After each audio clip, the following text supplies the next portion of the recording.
அனைவருக்கும் வணக்கம். நம்முடைய அன்றாட வாழ்வில் பெரும்பாலானோர் யூஸ் பண்ணக்கூடிய வெஜிடபிள்ஸ், அந்த காய்கறிகள் முக்கியமானதுன்னு பார்த்தீங்கன்னா தக்காளி.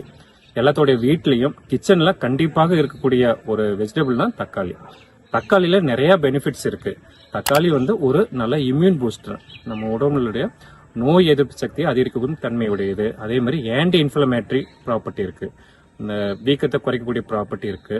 அது இல்லாமல் அதில் மாவுச்சத்து, விட்டமின்ஸ் இருக்கு, மினரல்ஸ் எல்லாமே இருக்கு. அப்படி இருந்தாலும் நிறைய பேர் தக்காளி தவிர்க்கிறாங்க. அது என்னன்னா, நிறைய பேர் சொல்லி கேள்விப்பட்டிருப்பீங்க, தக்காளி சாப்பிட்டா கிட்னி ஸ்டோன் வரும், அதனால தக்காளி அவாய்ட் பண்ணுங்க அப்படின்னு சொல்லி கேள்விப்பட்டிருப்பீங்க. தக்காளி சாப்பிடறதுனால கிட்னி ஸ்டோன் வருமா அப்படிங்கறது இந்த காணொலியில தெரிஞ்சுக்கலாம்.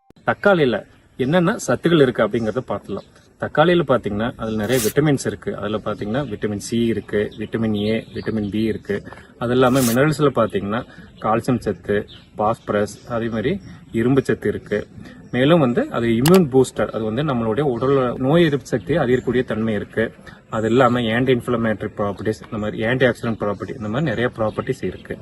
அதே மாதிரி அந்த தக்காளியில எவ்வளவு ஆக்சலேட் கண்டென்ட் இருக்கு அப்படின்னு சொல்லி பார்த்துலாம். அதுல 100 கிராம் டொமேட்டோஸ்ல பாத்தீங்கன்னா 5 மில்லிகிராம் ஆக்சலேட் இருக்கு. இது இந்த ஸ்டோன் உருவாகிறதுக்கு போதுமான குவான்டிட்டி இருக்கா அப்படின்னு கேட்டீங்கன்னா கண்டிப்பா அந்த 5 மில்லிகிராம் ஆக்சலேட்னால உங்களுக்கு கிட்னி ஸ்டோன் வராது.